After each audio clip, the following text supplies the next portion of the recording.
이사야 41장 17절. 가련하고 가난한 자가 물을 구하되 물이 없어서 갈증으로 그들의 혀가 마를 때 나 여호와가 그들에게 응답하겠고 나 이스라엘의 하나님이 그들을 버리지 아니할 것이라.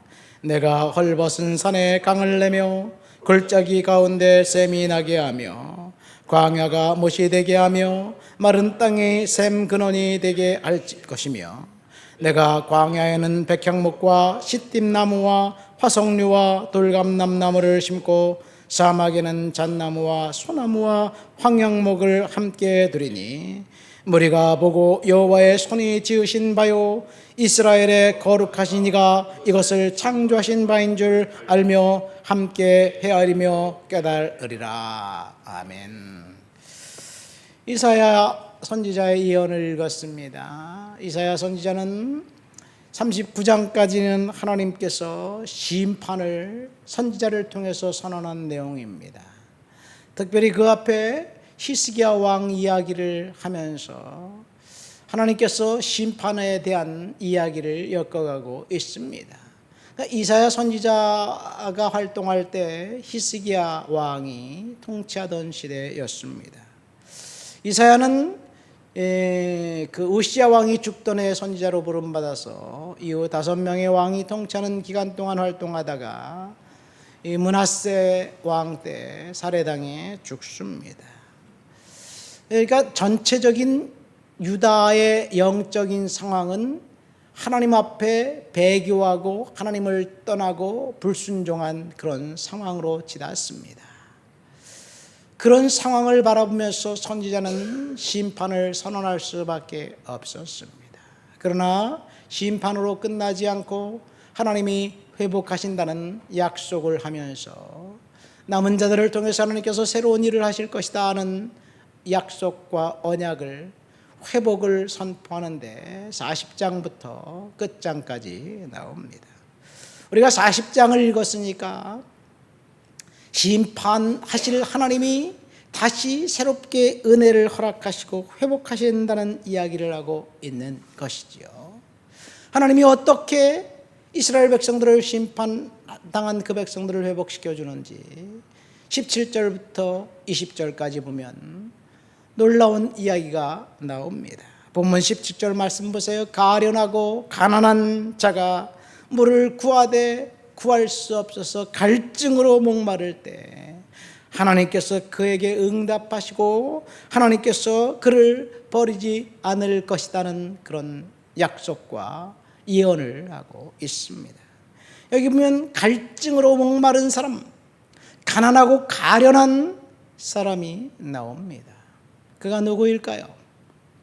1차적인 청중들은 유다 백성들입니다. 히스기야 왕이 통치를 시작한 지 얼마 되지 않아서 히스기야 왕이 된 지 한 2-3년여간에 아수르가 북왕국을 침략하더니 끝내 북왕국 이스라엘은 멸망당합니다. 흔적조차 없이 사라져버렸습니다. 여로보암이 북왕국 이스라엘을 시작한 지 209년 만에 지상에서 자치를 감췄습니다. 아수르는 유다를 침략했습니다. 지금 유다와 예루살렘은 전쟁의 소용돌이 속에서 있습니다. 몇몇 성읍은 빼앗겼고 히스기야 왕은 이제 전쟁 배상금을 물어 주어야만 했습니다. 그런 상황, 얼마나 가련하고 답답하고 절망적인 때일까요? 그러나 이사야 선지자의 청중들은 그들이 아니라 바로 우리들이라는 사실을 우리는 본문을 통해서 알게 됩니다. 우리가 갈증으로 절망하고 낙심이 우리를 찾아오고 그리고 절체절명의 위기의 순간에 있을 때 오늘 하나님이 약속하신 것, 갈증으로 목마를 때 하나님께서 이제 그 해결할 수 있도록 해 주신다, 응답해 주신다, 하나님께서 보호해 주신다라고 이야기하고 있습니다. 그냥 하나님이 우리가 아무것도 안 했는데 그렇게 해주신다고 약속하신 건가요? 오늘 본문 17절 말씀을 통해서 우리는 하나님 앞에 갈증을 느낄 때 갈급해서 기도하는, 하나님께 맡기는 그런 삶을 살아야 될 줄 믿습니다. 왜 히브리인들이, 야곱이 애굽에 내려가서 430년 동안 거기서 종살이하면서 살았을까요? 왜 그랬을까요? 아브라함에게 약속하신 4대 만에 돌아오리라. 그런데 4대가 1대가 100년인가요? 1세대를 보통 한 20년으로 치잖아요. 근데 요즘은 1세대를 30년으로 봐야 돼요.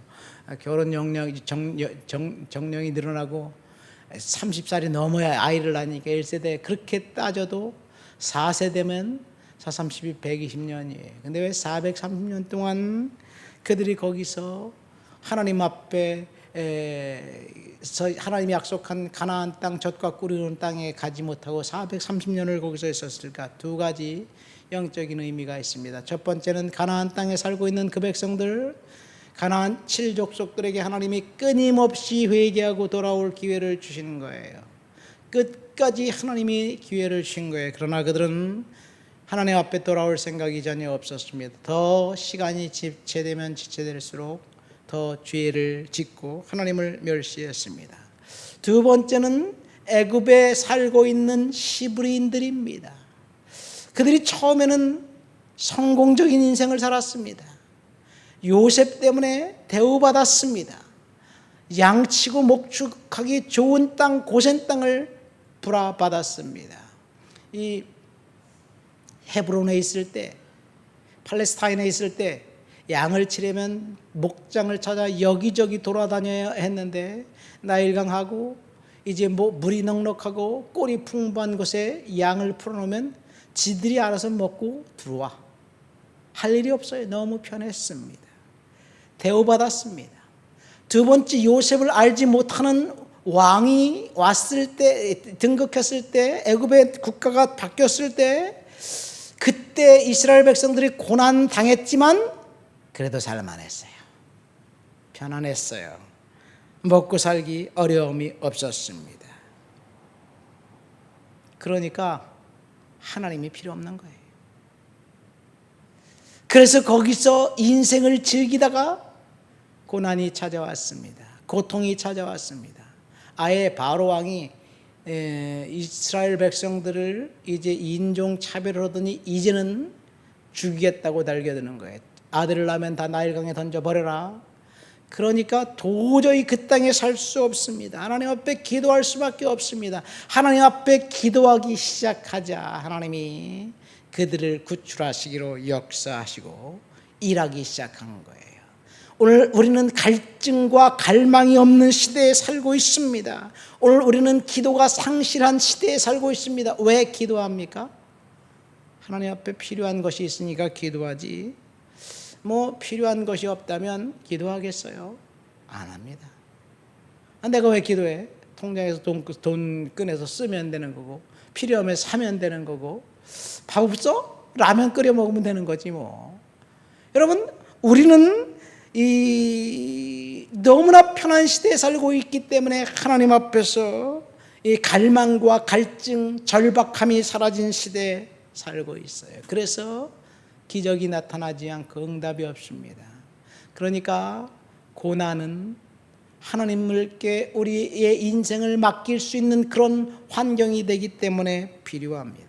제가 유학 가서 처음에 느낀 것이 단돈 5불이 없어서 학교를 못 갔어요. 가스를 넣을 수 없으니까 답답하더라고요. 하나님, 유학은 보내는데 돈은 주셔야 될 거 아니겠어요? 그래서 돈이 없어갖고 학교를 못 갔어요. 가스비가 없어서. 근데 이제 거기서 살면서 정착하면서 교회에서 사역도 하고 월급도 받고 크레딧 카드도 생기고 나니까 이제는 돈이 없어도 학교 안 갈 일이 없어요. 일단 크레딧 카드를 싹 긁고 가스 넣고 학교 갔다 오면 되니까, 돈은 나중에 내는 거니까. 어느 날 갑자기 제가 생각을 하다 보니까 내가 하나님을 믿지 않고 크레딧 카드를 믿었구나. 하나님 앞에 그전에는 5불이 없을 때 하나님 돈 주셔야죠. 그리고 기도했는데 지금은 돈이 없어서 기도할 생각이 안 해. 카드로 긁으면 되니까. 여러분, 하나님 믿으시기 바랍니다. 크레딧 카드 믿지 마세요. 쫄딱 망하는 길이에요.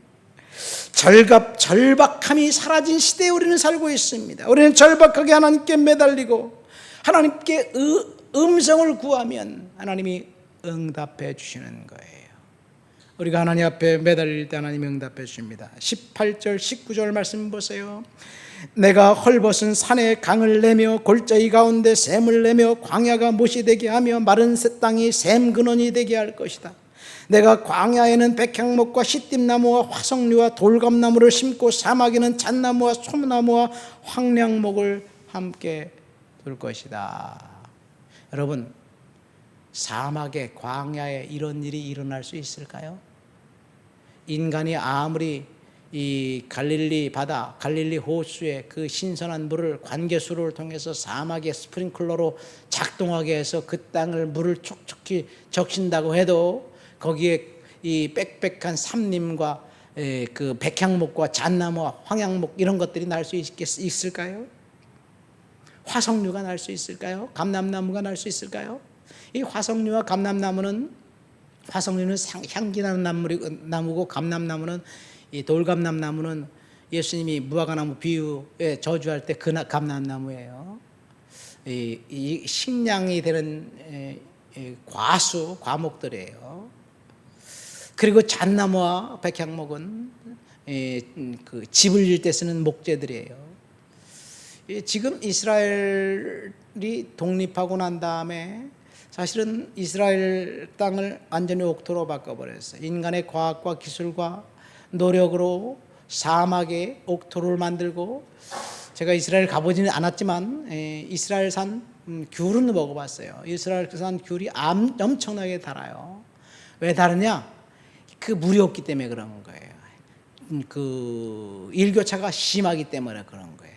살 만큼 물을 주고 살 만큼 열릴 만큼 물을 그 스프링클러로 주고 그 다음에 마르니까 열매가 열리고 난 다음에 당도가 아주 센 거예요. 어쩌면 이사야 41장의 말씀이 인간의 과학기술로 예언이 성취된 것 같기도 합니다. 그러나 그 땅에 광야에 연못이 되게 하고 그 다음에 잣나무와 백향목이 나게 하는 것은 인간의 힘으로 할 수 없습니다. 하나님이 할 수 있는 거예요. 우리가 할 수 있는 일은 지금 하나님의 기적을 바라보며 은혜를 바라보며 믿음으로 살아가는 것밖에 없습니다. 절박함이 사라진 시대에 우리가 살고 있지만 하나님 앞에 부르짖고 기도하면 하나님이 일하신다. 광야에 샘을 내는 것, 사망에 잣나무를 심는 것, 인간이 할 수 있는 일이 아니에요. 하나님이 하실 일입니다. 하나님이 하실 수 있는 일, 인간이 할 수 없는 일을 우리가 하려고 용쓸 필요성이 전혀 없습니다. 하나님께 맡겨야 됩니다. 이것이 믿음이에요. 말씀을 맺습니다. 우리는 갈증으로 하나님 앞에 허덕이면서 절박하게 매달릴 때 하나님께서 저와 여러분들에게 응답해 주실 줄 믿습니다. 오늘 본문에 보면 갈증으로 허덕이는 사람, 갈급한 사람, 가난하고 가련한 사람, 물이 없어서 하나님이 필요합니다 고백하는 그 사람이 나옵니다. 그 사람이 누구냐? 저와 여러분들이에요. 하나님 앞에 절박하게 매달리고 기도하면 하나님이 반드시 풀어주시고 은혜 주시고 회복시켜 주신다는 약속 믿으시기를 예수님의 이름으로 축원드립니다. 하나님 아버지 감사합니다. 오늘도 주님의 말씀 앞에 복종합니다. 우리가 갈증으로 가련하고 가난하고 하나님 앞에 힘들 그런 상황 속에 있을지라도 믿음으로 살아가고 은혜로 살아가도록 도와주옵소서. 예수님의 이름으로 기도합니다. 아멘.